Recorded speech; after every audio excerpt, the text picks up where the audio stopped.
for all my students, it really helps them learn that indomitable spirit. Like that's my favorite word is indomitable. And we describe it to my students as to be unbreakable.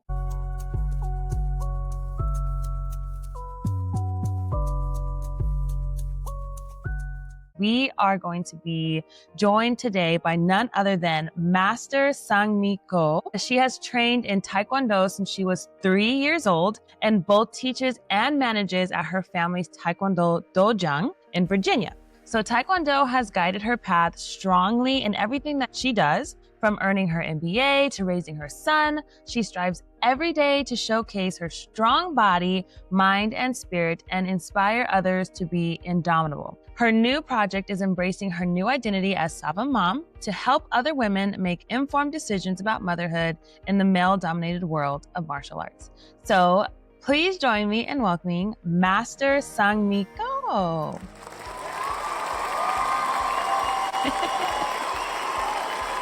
Yay!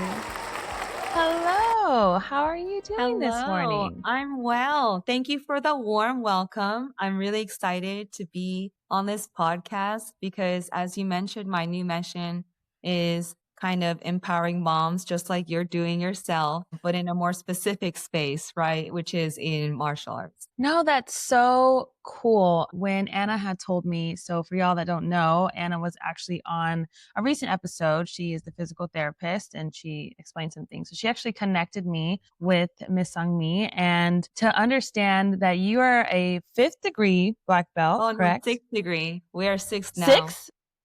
It's Wow, okay. I mean, I earned it in 2022. That was a bonkers year because I got married. I earned my MBA. I graduated from grad school. And then I earned my 6th degree all in 2022. So that was real fun. Wow. So it's not that recent. 2022, you became 6th degree. I don't know. My husband actually was like, that's so cool. You know, I don't know so much about it. So I'm really excited to kind of get to know about Taekwondo and martial arts a little bit better. I think the main thing that he talks about is Joe Rogan being a black belt as well. So that's as close as I mean, I did Taekwondo when I was a little girl. I mean, I never graduated from white belt. So yeah. So I did have like an initial question. I know that you grew up with your family in this business. So, you know, what did you like hate about that? And then like, how has that kind of transitioned into what you most appreciate? Because I feel like as we are younger, there's like, you know, my family has this business. I have to go. I have to learn this. But I know that you are incorporating this into your life, but what is the biggest takeaway and appreciation that you have for Taekwondo? What a question to start with. Let's start with because I have to think about that first part. But the second part, martial arts has always been such a big part of my life. Growing up, you know, I saw my father as a very big part of our community. Every Christmas, we got so many gifts from parents and students who were so grateful for the impact we made on their lives, improving their confidence, teaching their kids discipline. And like I said, every time we went out in public, and even if we were not in uniform, people got up and they're like, oh, Master Ko, and they all bow to him. That's like a big reason why I did not change my name when I got married. Okay, I need to be known as Master Ko, not Master Sanborn, not to hate on my husband, but it's been my dream for so long to be Master Ko, right? We tried it when I first started working at the Dojang. Where we both kind of went by Master Ko, but like we would both turn. It got confusing. So I go by Master Sang Mee currently, but when I go to conferences and such, people will call me Master Ko, which is very like, that name holds so much power for me because that was so big. And things that were a little more challenging, I would say, is martial arts tends to attract a certain kind of student. Yes, of course, there's people nowadays who join because they want the exercise or they want to improve their confidence. And especially for my girl students, their parents want them to learn some self-defense. But a top reason why your parent is going to sign you up for martial arts is because you need discipline and focus. So we did have some students who, I mean, we still do. And that's what I'm very proud of being able to help families and my community by increasing their focus and providing good incentives, because that belt system, white through black, really encourages people to kind of gamify their life, where to get to black belt, they have to showcase certain behavior in addition to showcasing specific technical skills. They have to act like a black belt, which I'm always thankful to all the black belts of the past, because they have really established that martial arts is not just about kicking and punching. It's about learning that discipline. So I don't usually have to explain why this is important in martial arts. Whereas, other sports, you could kind of be a poor character, but you could still do it because you win medals. But that's not the way it's supposed to be in martial arts. So I didn't know that. I didn't know that I didn't know. Okay, first off, how many steps? So can you walk me through like how many levels it takes you just to get to your first degree black belt? So different martial arts schools have different systems, but generally you start at white and get to black. If you have more older students, and there's some variation within different styles. So jujitsu, for example, or BJJ, they have very few belts. So it's going to be a year or more between each belt color. So we'll start at white, yellow, green, red, black. That's only 4 or 5 belts. For karate and Taekwondo is a style that I practice, they have a lot more belts in between. And that's very helpful for younger students, because if they don't see any results within a month or two, they're going to get very discouraged because they haven't learned delayed gratification yet. And that's what's really helpful for parents nowadays, is teaching their child delayed gratification. Also, of course, with a good mentor and a good instructor, they're more willing to wait longer and see the tiny, wins along the way. So some schools will have a lot less and some schools will have a bunch more, which that tactic is purely just money, which is each belt test you pay money, like for the belt test fee. So that's too much. So I think we have a good balance. We have about, gosh, I can't remember the number off the top of my head, but it's like 11 belts, 10 or 11 belts to get to black belt at our Dojang. Okay. And then how long do you wait between each belt to does it still become does it still become like how you said, becoming a black belt, you have to show also character? So do you have to also not only notice the skill to get from white to the next color, but you also have to see a small shift in their character as well with each step increasingly? Yes, ma'am. So with our younger students, we have a stripe. So they have to earn a certain number of stripes at our school. Every school does it slightly differently, but at our school, we make them earn a stripe, and there's a lesson at each belt. So for white belt, the stripe they have to earn is respect. So if they're not showcasing reasonable respect for their age, if you got a 6-year-old, yes, they're going to throw, nonsense sometimes. That's reasonable. But most parents, it's a group effort. We talk to the parents, say, hey, don't let your child test for their next belt, because the parents are the one paying for the test, obviously, and signing off the test. Of course, it's like I said, it's a group effort. I say, hey, they've mastered the technical skills. I've seen them show better focus in class that is reasonable for a 6-year-old. We keep the classes very upbeat for that younger age and engage them. But if a student is literally rolling around on the ground instead of doing anything, obviously they cannot earn stripes and test up. The lower belts, there's less class requirements. So for us, we have not just the stripes for technical skills and that respect stripe, or, the next lesson is focus, self-control, perseverance, stuff like that.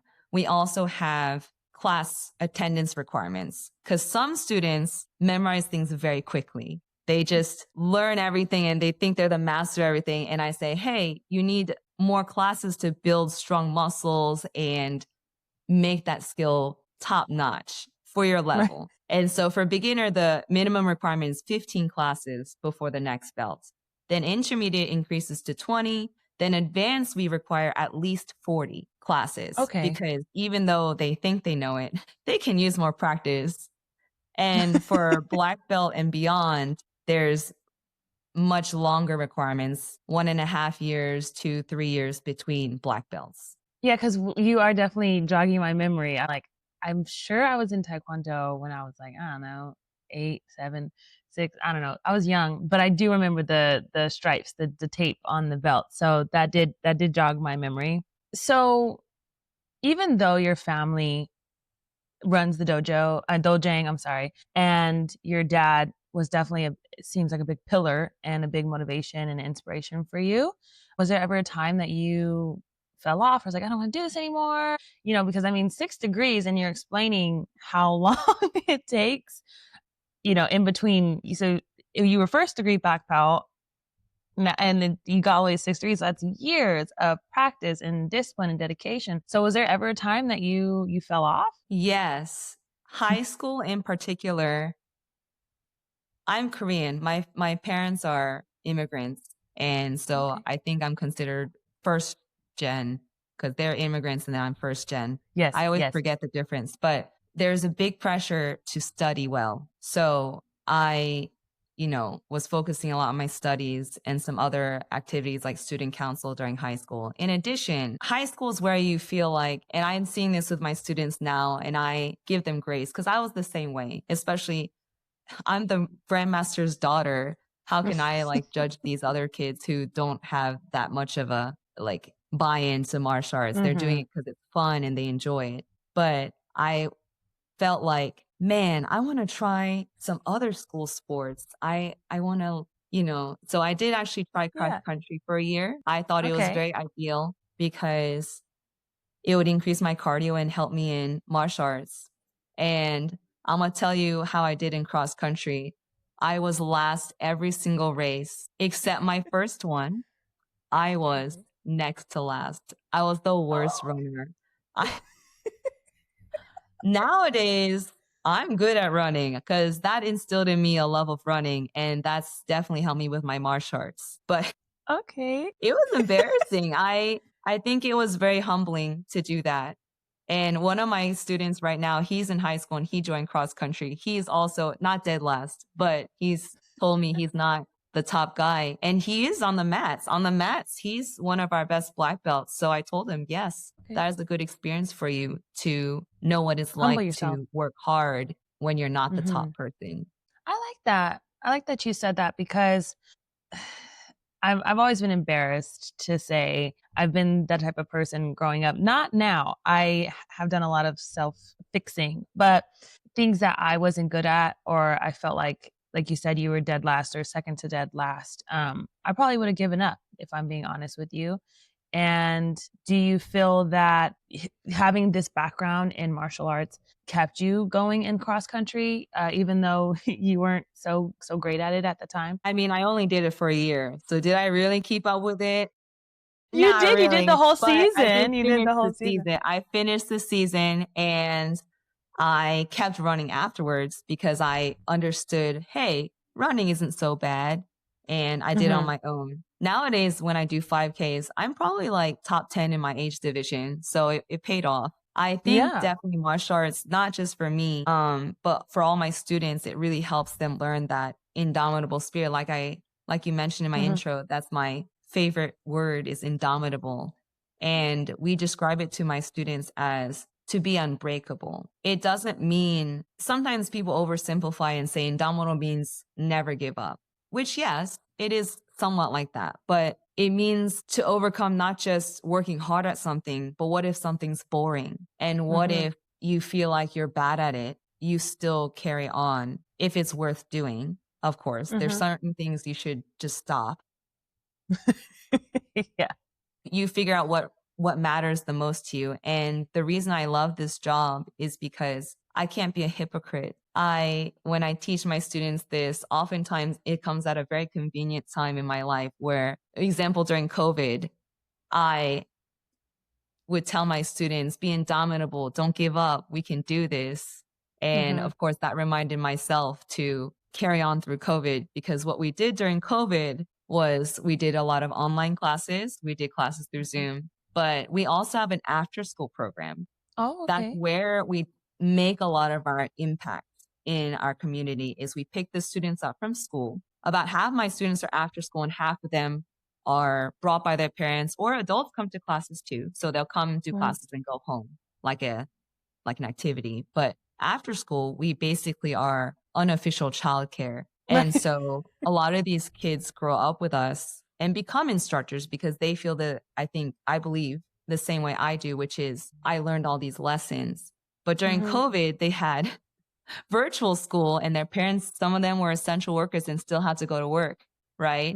So we had, I called it school camp because during summer breaks, we take them all day. We take the kids all day. We exercise 2 hours in the morning. We go on field trips and then we come back and do 2 hours of exercise in the afternoon. It's a great time. And that is one of the things I had a hard time with when I first started working. I would get so tired, but I flipped my perspective, which is, man, I get to work out all days with these children and be a positive impact on their life and train up the next generation of black belts, because these guys train 2 to 4 hours every day versus most of my students only train 1 to 2 hours a week. So these people, the ones in my after school and camp program, are the ones that will become the best black belts because they just the sheer amount of time. But during, like I said, during COVID, we had them all day in masks on it because we have a lot of space. We have a lot of mat space. So we just set up desks on the mats and they were doing their schoolwork. I had to yell at them all day.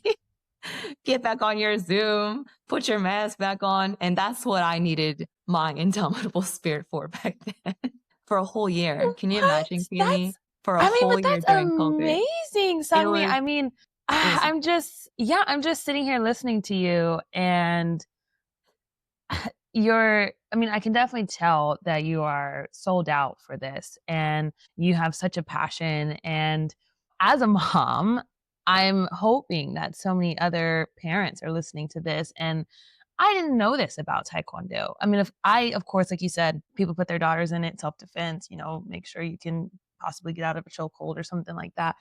And to see it through this lens, it's like, okay, when can we sign my when can we sign up my daughters? But do you feel like this sets you apart? This sets your family's business apart? Is this a lot of dojangs that are doing this? Or is this something that's unique to you all that you decided to do?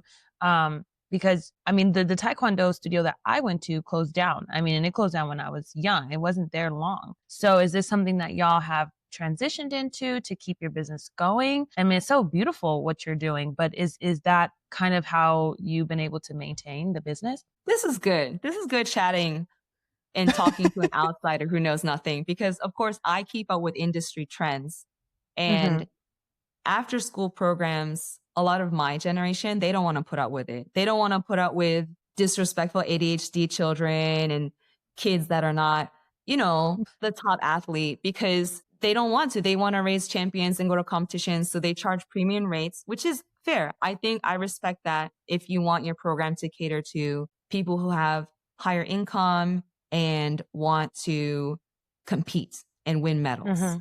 But inherently, and that's where a lot of the infighting and everyone gets all, everybody argues and fights over this stuff. But I think there's a place for that kind of school. And inherently, Taekwondo, do means like the way. So te means foot, kwon means hand. So it means way of the hand and foot. And so the do part is what people forget about. And one way to do that is through after school. I think it's a lot of work. Initially, people created after school and camp as a way to earn extra income because people didn't understand what martial arts was for. They when you sign up your kid for an activity, you're like, oh, soccer, oh, basketball. Why sign my child up for martial arts? Oh man, I need childcare. It's very convenient. I know no other sports that do that generally. When I talked about this in my MBA program, people were mind blown. They're like, you pick them up and you watch them all day? And I said, yes. I know one mom, her kid got really into horseback riding. She said, I wish I had this for horseback riding, but no other sport does it. Because again, they don't want to put up with it. Yeah. So most good martial arts schools do teach the respect and discipline. We do it in a more involved way, right? Is we hang out with the kids all day. And that has impacted how I've thought about raising my own child. But I think both ways are valid. Whether you only take a student for 2 days a week versus us, we see half our students every day, all the time. The point is we teach the respect. We say, yes, sir, yes, ma'am. We bow to each other.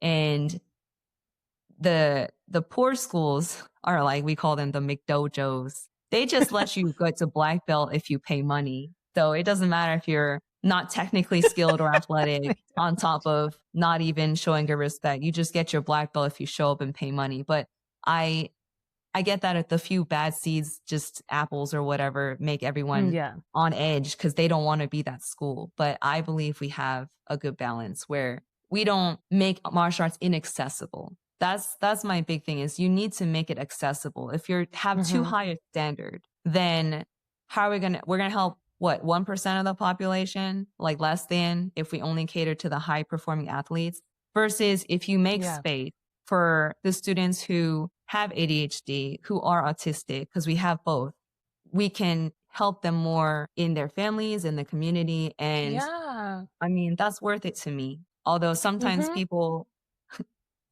they just, like I said, it's just on a case by case basis. And that's how Mm-hmm. I strive to help my community. No, that's really touching. I'm a sap sometimes, and it's just it's hard sometimes. I feel like to.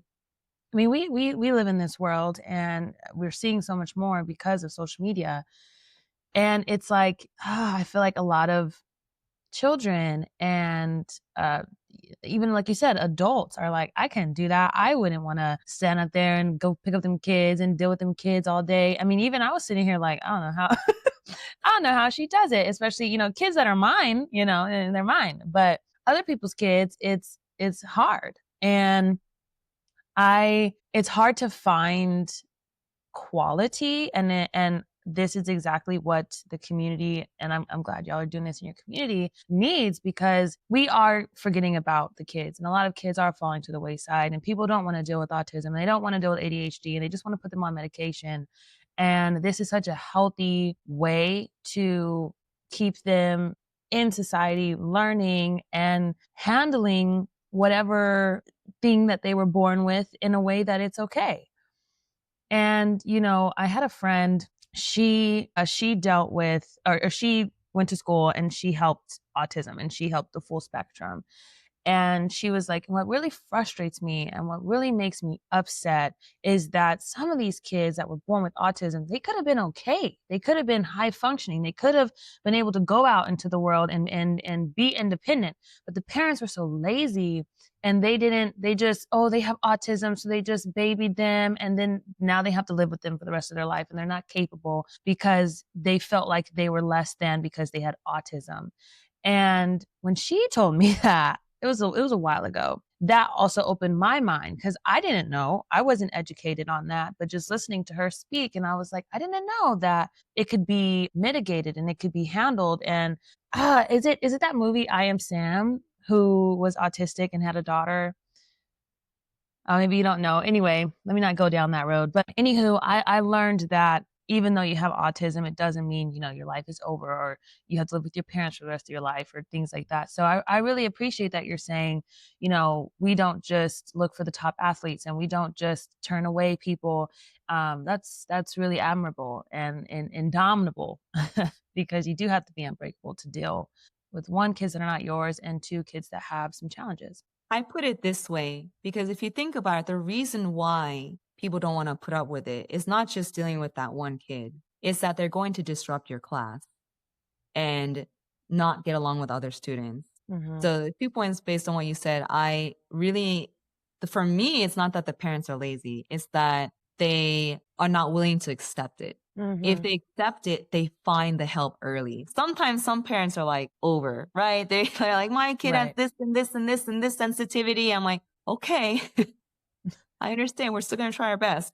So I Right. prefer that parent though, over than the person who does not tell me at all that their kid has ADHD or autism, afraid that I'm going to discriminate instead of finding better ways to Mm. help them and letting my black belt instructors know so that they are more patient. And what I love to tell my students is, especially if I have a particularly disruptive autistic student, is Mhm. everyone needs extra help sometimes. If I know I have a student like that, I definitely make sure, hey, everybody, I have a name, but I got a substitute. Little Timmy. I like Timmy. So Timmy needs extra help. Sometimes he might scream when he's frustrated. It's not okay that y'all do this, but we're going to be patient with Timmy and help him. And it's just very heartwarming because the kids get it. Because they've been coached in respect and self-control, they're so supportive. So one of my autistic students, when he finally got his first stripe, I swear the whole room just exploded in a play. Like, yay, Tim. Again, Oh we're going my to say goodness. Timmy. Timmy. They're like, they're so patient. My line I draw is hurting. So if little Timmy hits other people, I do need to write reports because Mm. I mean, other parents are not going to be cool that I'm like, oh, because Yeah. Timmy's autistic, he can just hit your child. No, I don't Yeah. allow that. We do draw lines and boundaries. Boundaries are so important. You gotta stick by Mm-hmm. them. But you do what you can to help people. And even people without autism or ADHD, we all need extra help sometimes. And so I'm like, this is Yeah. the time Timmy needs help. And I try to make sure to remember to help all my students and not just only focus on little Timmy. Okay. But it's really great. Just the whole, I could go on and on about martial arts, but we're trying to talk about other stuff. And how would parents go about finding a quality dojang?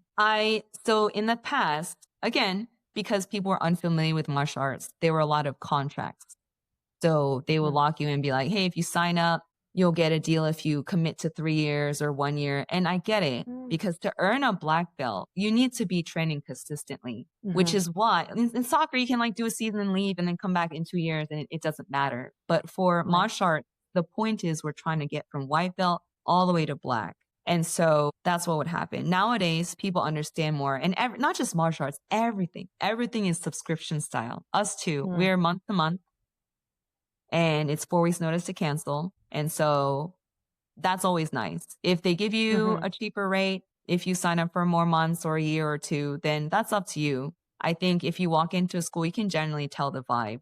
You know, you do the month or two, you can pretty much tell. I think what people have told me about my school is we're very welcoming and the environment is just very family friendly. So that's always really nice. If that's not, again, if you're like, I need a high performing school where they win medals, that's cool. You can go to that school. Right.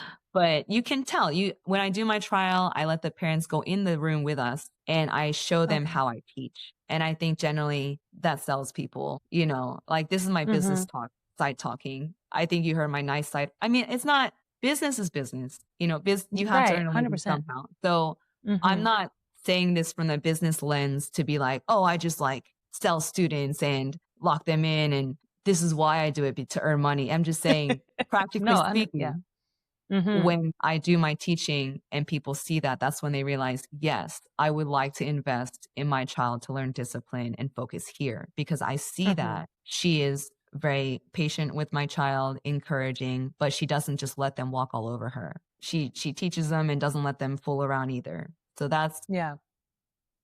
you just have to try it. The best way is go try the free trial or whatever package they have. We just do one free trial. Some people do, oh, you can do a whole month for $20. Go ahead. And then you can decide after that. Right. Okay. And so you started when you were 3. I'm assuming that would be the earliest that your children could start. And why 3? So that's Why is that toddler a good time. starting age? Why 3? For Okay. me, we didn't Yeah. have a specific program back when I started. I just did it because I was the grandmaster's daughter. Now, my school and other schools have it's called like little dragons, little ninjas, whatever. We call it tiny tigers. It's called tiny tigers at our school for ages 3 to 5. And we focus on basic listening skills, building up their fitness. So, you know, we'll do like planks and we'll do little tumbling exercises because that helps their core. Because in order to tumble, they need to have a strong core and upper body to handle that stuff and jumping. And we'll do like color punching. I'll have these rings. They punch red, they punch green. And so we start with stuff like that. Some schools, which I wiggle back and forth on this, which is they don't even start like real Taekwondo until you hit 8 or 7. There's Tiny Tigers for like 3 to 4, then 5 to 7 is a junior Taekwondo class that's very toned down. And they even have like mini belts in there. And that one I agree with because sometimes it can get frustrating because you have a class of 5 to 12-year-olds and the 8-year-olds are getting real irritated that you're trying to get little 5-year-old Timmy to listen. But it's worked out okay in my case anyway. So 3 because That's the earliest age people are willing to teach. And not many Okay. schools have tiny tiger programs because especially if Okay. they're more competitive or they have less staff. I'm lucky that my family has been in the area over 40 years. 42 years now, I Okay. believe. Yeah, And I was so gonna we're very ask well how long. established. We have a ginormous facility. We have a lot of black belts. And Okay. so not only do I have black belt staff that I obviously pay, but I have my black belt leadership team. So that's another selling point, but it helps both ways where, I think I charge a reasonable tuition, but I also do that because the understanding is as you get higher to black belt,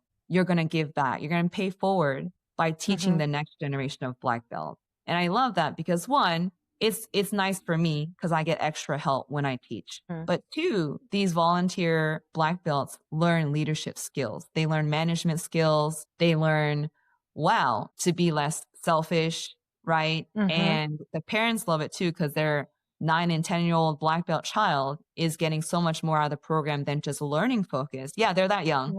I know Wow. I some know, schools, yeah. again, Saw these some saw the schools don't want to surprise. put up with that either. Their leadership program starts at 15. You have to be a very responsible teenager. But for me, one, we did No. have a need for it because our school is growing very fast and I needed some people to help teach little 5-year-old Timmy. And who's willing Mm-hmm. to teach 5-year-old Timmy? 10-year-old black belts. They have so much energy. And that's what I did. I grew up, again, I'm Grandmaster's daughter. So when I was Mm-hmm. doing, it was not official, but when I was doing leadership, I was the 10-year-old black belt teaching Mm-hmm. 5-year-old Timmy. And Mm-hmm. that gave me so much more confidence and having to be in front of so many, the whole class of 10 to 20 Mm-hmm. students and counting and leading is great. It really helps me Yeah. find my voice and teach me to speak up. And it teaches communication skills because so communication, management, confidence, all that stuff. So Yeah. it's win-win-win for everybody. They pay it Mm-hmm. forward. I get extra help. The parents love that they're learning leadership skills. And if they do a Yeah. really good job, then I hire them. So then it's a job opportunity too. Yeah. Wow. So it's like a little leadership internship type of thing, Yeah. with It's like a potential to hire. multi-year interview. It's not Yeah. just you're hiring someone you met one day. You're hiring someone you've known for years and you've seen their growth. Wow. So okay, there's so many, and I love that you brought up the business because I mean I'm a business person, and I'm just looking at this from a very objective angle. And I'm like, one, now you have staff that is sold into the culture, has been raised up in the culture. They know how to act, they know how to represent the business, they know how to keep that ethos. I'm just like, I'm totally understanding how you've been around for 42 years. And I mean, that is a feat. Making it through COVID as a contact, it's a gym, with very layman's terms, as a gym. And I mean, to be so diverse and so flexible, to be like, we're going to pick up these kids and we're going to be essential and they're going to just be far away and we're going to help them with school and we're going to help the parents. It's just the attention to the community, the love of helping, just you just exude it. And I'm getting emotional over here listening to the passion. And I'm literally like, I can't wait to talk to my husband to be like, did you know this about Taekwondo? We need to find a Taekwondo studio. Mhm. And I wish we lived in Virginia. No, because Let me that's throw you amazing. I'm gonna throw you a dose of reality so you don't put me too high on a pedestal. Because of my job, that's why I didn't want children. But you I would joke. fun. I would joke. Some people assumed when I was younger, I was shocked one day when a mom was like, "So how many do you have?" I'm like, "What do you mean?" They're like, "Children." I said, 200. I said, "No, I don't have children. I'm not married. This is enough for me. I want to be the support unit." And I do Mm, also joke that my counselors, so my black belt leadership guys that are a bit older, they're rising high schoolers or in high school. They are my camp counselors because I need extra staff okay. to handle my camp program in the summer because it's about 100 kids. So it's, Oh it's a wow. lot. But I Hmm. like to joke for my high school black belts, it's birth control.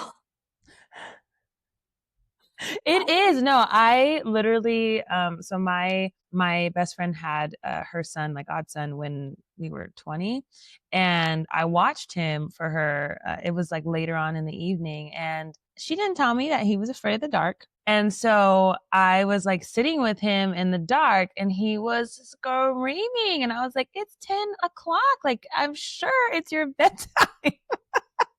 He's 1 year old. And so I finally went into my room, turned on my lights, overhead lights, bright. Okay. Us normal people would have been like, turn off the lights. I'm trying to sleep.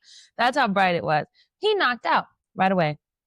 And when she finally came to get him, I was like, my mom, she was like, I'm not helping you. That's, you decided to babysit. So when she came to get him and she left, and of course they left, I looked at my mom and I was like, best birth control, best. Because I completely understand where you're coming from. So what made you decide, you got married and what made you, was it the love of your husband or? That's a big part of my identity as Sabum Mom. So Sabum Mom was created because Sabum Nim means master. Well, we translate to master, but really it's like a teacher that guides you. And so in Korean, in Taekwondo, we say Sabum Nim. And Sabum Nim is like the honorific. So Sabum Nim, or for short, you just call someone Sabum. And so I said, okay, let's say Sabum Mom. And because of martial arts, like I said, and dealing with all these children, I just had it was a bit of a fear, to be honest, that sometimes I see these parents, they're like, I don't know what to do. My kid doesn't listen. Like, I'm doing my best. I say, what if I'm that parent? Because everyone always blames the parent. If your kid sucks, it's the parent's fault. And so I do not want to be that. I don't want to, I was terrified. And being more mature now and having raised a lot of these kids with their parents, I didn't raise them all by myself, but I can see how the effort pays off. But then in addition, you have to have a solid partner, especially with me and my family's business. When I first started dating Owen, who's my husband, I said, you're dating me and the Dojang. Like, if you can't get with that, then I didn't lay it down like that. I was like, just so you know, the business is a big part of, I said nice. Okay. But I'm just laying it down for you, which is you're dating two things. This is my child. It's like a single mom with her child, dating. I was like, this is my child, the Dojang, and you can't neglect it. And he's followed through. From the very beginning, he's just always supportive. All our dates, I remember on weekends, he would always make it a priority to hang out with me. And I said, oh, don't you want to go hang out with your friends? And he said, no, I can hang out with them all the time, but you work on weekdays until 8 p.m. We never can hang out during the weekday. So I prioritize my weekends around you. And he's continued to do that to the point where 1 month ago or so, he started working at the Dojang also. So especially as a female martial arts instructor, that's what my Sabum Mom platform is about now, which is to make content that allows my fellow female martial arts instructors to make informed decisions. Because I could have gone the other way, and I firmly believe I would have been 100% happy. Single forever, just focusing on the kids at the Dojang, my life around the Dojang, that would be my life. And it's not sad or whatever. It's just I had a lot of fulfillment that way. But if someone attracts your attention, I met my husband in business school actually, because that was also the Dojang, again, Taekwondo. I went to business school because I realized I need to learn how to manage better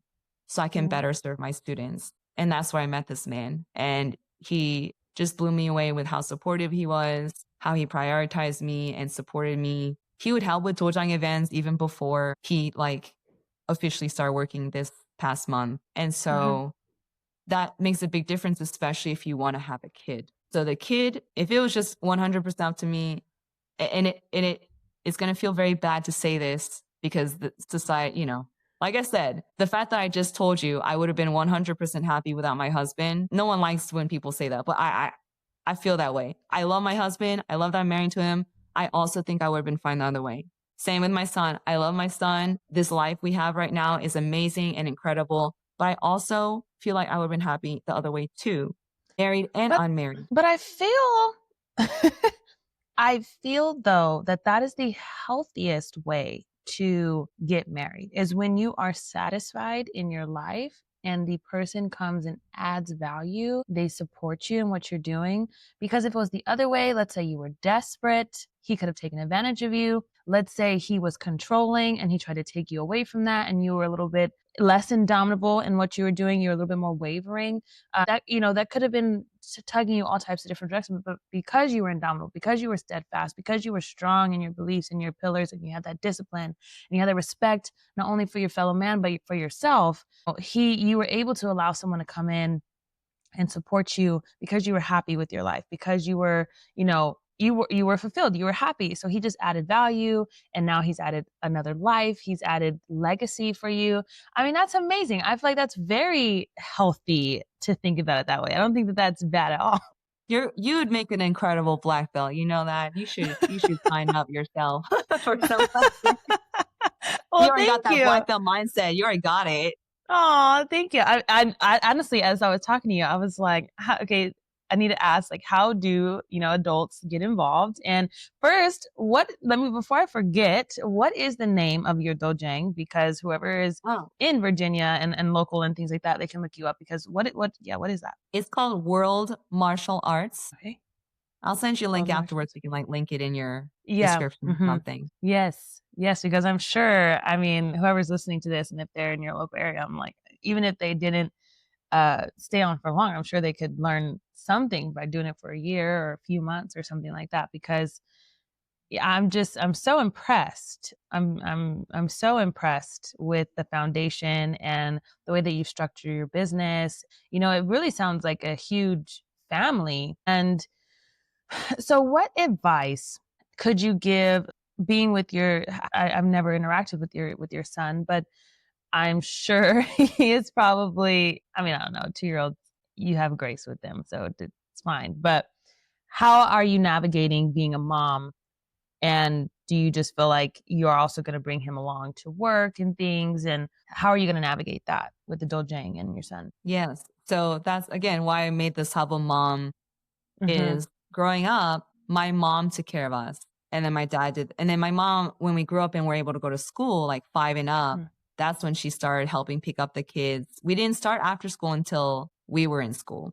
So Oh, okay. before that, we were just doing only martial art, like evening classes. But then when we started going to school, that's when my mom and dad started picking up at schools and creating our after school program. And it was like less than 10 kids. And now it's 100. So it's grown a lot over these past years. Sometimes I'll get frustrated going to these martial arts seminars, with business industry leaders. And I said to myself, I didn't like confront them and was rude to them or anything, but I said, okay, you're talking about all your systems in your business and blah, blah, blah. But like, do you know why you're able to do this and have children? It's because your wife usually is at home taking care of the children. And so for me, that's also another reason why I didn't want children. I said, I need to run this business. I need to take care of it.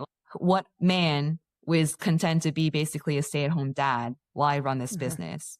And again, this is why Owen wins so hard, because that's what we're doing right now, which is, he quit his corporate job. He is focusing more on taking care of our son now. But even before he hit 2, I would bring my son. We had him in daycare because we both are pretty, high earners. And so we were able to afford daycare. But I've heard of many other martial arts schools because I looked into it. I said, in our little instructor chats and stuff, I said, okay, so what did y'all do when you had kids? And there's many people who would bring their baby to work. And because of the welcoming community, because of that culture of I'm raising your kid, most parents just love that idea. I remember one man told me, he said, pretty much every mom in the lobby had changed his child's diaper, his daughter's diaper, because there's, again, if you're not as well established, this is my opinion on this. If you're not as well established, it's only you and like 1 or 2 other instructors, then it is perfectly acceptable to bring your child to work. You may lose some students. You could, and you have to accept that. If you can't afford childcare, you have to accept, okay, some students might be irritated that my baby's crying in the lobby, but most students will be overjoyed. You got no idea like how much gifts I received when I was pregnant. Like when I was pregnant and still teaching, I swear, like we got so much stuff. It was incredible. I said, wow, I feel, and I was like, man, why are they so excited I'm pregnant? And my assistant explained to me best, which is they're not necessarily excited that you're pregnant. They just love what you've done for them and want to pay you back somehow. And so that's why. Mm-hmm. And, when you're pregnant, like people can tell for a long, so, the gifts came in over a long period of time. But anyway, right now, actually, I'm bringing my son to work every morning because, Okay. we drop off to the things we do. We have before school as well, which is some parents work very early. They can't afford to sit in line and drop off their kid at school, or Mm-hmm. Mm-hmm. the bus doesn't come to them, or like they don't trust their kid to get on the bus, right? Like they have to go to work, but they can't wait for the bus to arrive. So they have to drop their kids off with us, and then we'll take the kids to school. So right now I just acquired a driver, so I won't have to do this much longer. But my previous driver had, stopped for some family reasons. So me and my husband have been taking my son to work, and he drives around with us. And because I could drop him off at daycare earlier, but that hurts me. When he's already there all day, I want him to be with us a little longer. And the kids love it. They just love when my son's there. Like, oh, did you bring the baby? And so we drive around. Then I'll take him to his daycare, and they learn stuff. It's incredible. And I really trust them with what they're doing for my kid. And Mm-hmm. in the future, though, this is my plan. Right now, he's 2. He's not quite old enough to really, fully, no kid just fully regulates themselves. But, like Yeah. from my experience and going through this, I would recommend one, again, if you're less well established, suck it up and bring your kids to work. And then your partner has to be okay with being the one to take them home earlier for nighttime. Because obviously your kid cannot stay with you till 8 p.m. Okay. Right. But then when they get older, right now in this spot, he's at daycare all day.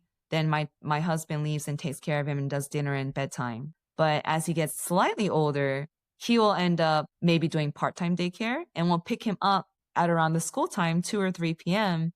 And he'll hang out with all the after school kids. And I'm very excited for that, Aw. where he won't be too disruptive, but he'll spend more time with us and be more exposed to Taekwondo. So that's what I'm planning on. Who knows how well it'll Mm-hmm. go, but I will share how it goes Yeah.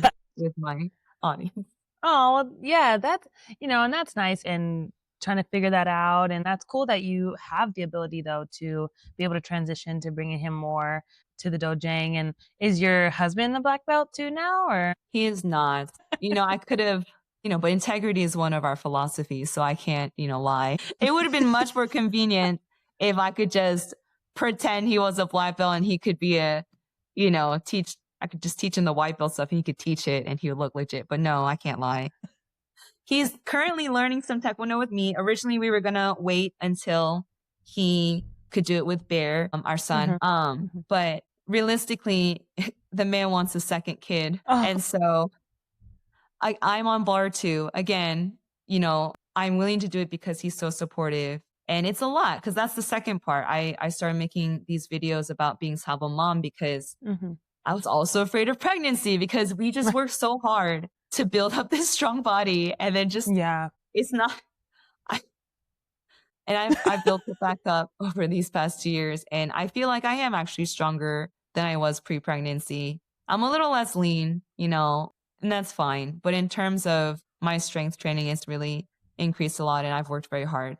And then thinking about going through that again makes me a little bit sad. But it's what it is. And honestly, Mm-hmm. I try to explain it also as a time to recover. Because before Yeah. I was pregnant, I had some mad plantar fasciitis because I just was running around and walking around all day at the Dojang. I'm hitting like 15 to 20,000 steps every day.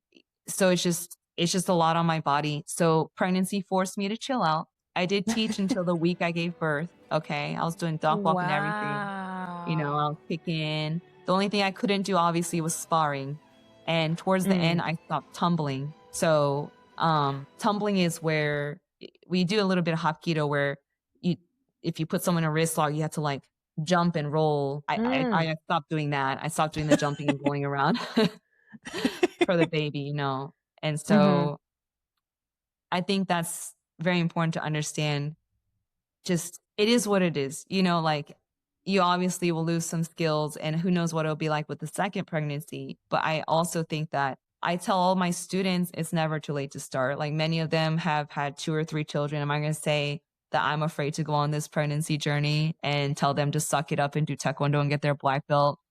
after dealing with incontinence and, diastasis recti, and be like, Yeah. suck it up, even though I've never. So, it's very humbling. It's good. It's good. Okay, so my last question is just, have you ever had to use, your skills in the real world? Have you ever had to defend yourself and fight somebody off? I'm glad you went over that instead of, could you kill someone? Because that's the main question. You're a black belt. Could you kill someone? I say, okay, guys. Especially in high school, that irritated me a lot because I was like, why do you jump to that? Why do you jump to just utter violence? And this is important because we mentioned about 2 or 3 times in this video about self-defense. For me, and okay, let's answer your question directly, which is no, I have not actually used anything on a real person with someone attacking me. I do feel confident, right? And I'm still practicing those skills every day. But the problem is people think of self-defense as that. They only think of it as, oh, someone in a trench coat is going to beat me up. What ladies especially need self-defense for, and I'm very adamant about this, because it's true. I mean, in my self-defense workshops that I lead, and then when I teach my older students, teenagers, adult women, I say, self-defense is much more mental than physical. You have to have the confidence to stand up when someone crosses your boundaries.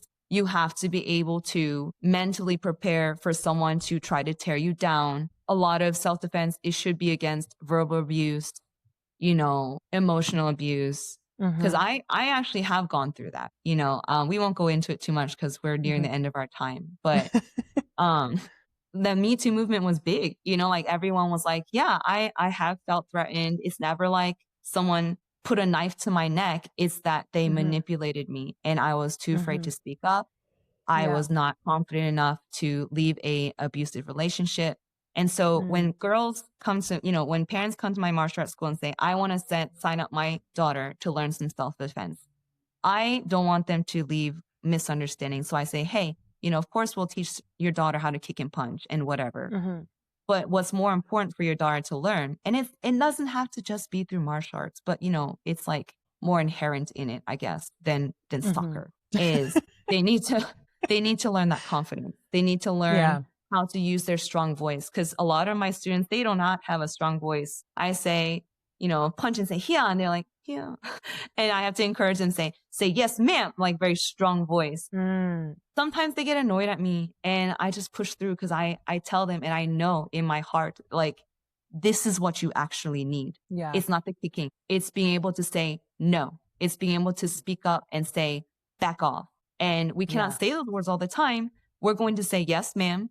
We're going to say, yes, sir, loud. We're going to speak up in class and lead class with a strong voice. And that is what's going to lead you to really defend yourself for most modern day situations. If we lived 300 years ago, different, whatever, a century ago, sure, it's more important to learn how to defend a knife stab. But right now, it's your voice and it's your confidence. And that's the self-defense that I prize the most. That statement is huge, especially speaking up and using your voice. And so much going on in today. And I'm fine, with this podcast and everything. I'm trying to find my voice a little bit stronger. And I felt when I was younger, I was a little bit better at that with being so much more vocal. And I feel like I lost a little bit. And then now I'm like, no, so I really like that you're saying that. It's more than just punching and kicking and hurting someone. It's more about standing up for yourself and being confident. And this was so good. Because as all of you know, Mothering Holistically is just here to amplify everyday moms' voices, creating a relatable space to share stories and practical tips and inspiration. So we are just here to empower moms to embrace every season of motherhood and with confidence and pursue their dreams with resilience. And I'm so thankful to have you on, Miss Sabum Mom, Sang Mee. This was so good. This was amazing. And of course you can find her information and where to find her at Sabum Mom. And like she said, she will be sending me the link to the Dojang if any of you are local to her area and want to see what she's all about and possibly get your children involved. Is there anything else that you would like the people to know before we go? I mean, I guess just, of course, I will recommend Taekwondo, but just finding that activity that builds your confidence and is something you can stand against, right? You can support yourself with that. If someone says, you're stupid or like, you know, some negative things, you can think, well, I'm really good at baking. So there. And it sounds silly, but it's true. It's finding your community, it's finding a supportive network and finding something you're proud of so that it doesn't matter what people say about you, that you're proud to be who you are. I love that. I love that. So on that note, you can always follow me at Kaylee Berlini on all social media platforms. Follow the podcast at Mothering Holistically, Instagram and Facebook. And again, tag us if you want to be indomitable, or if anything here resonated with you. Definitely let us know and tag us. Hashtag, we're going to do hashtag Mothering Holistically podcast, so it's a little bit more specific. So tag us, hashtag Mothering Holistically podcast. And if you like this episode and feel that it resonated with you, please give it a thumbs up by clicking that like button. And if you feel it could resonate or encourage someone or inspire them to sign up their kids or sign up themselves for Taekwondo, if they need a little bit of discipline, a little bit of self-respect, or just respect for their fellow human, you know, please share it and subscribe while also hitting the notification bell to never miss a weekly episode. They are always airing 6 a.m. Pacific Standard Time on Saturdays. So until next time, you can hear my children maybe. Until next time, remember to mother holistically and thrive authentically. I'm your host, Kaylee Berlini, and together we're winning.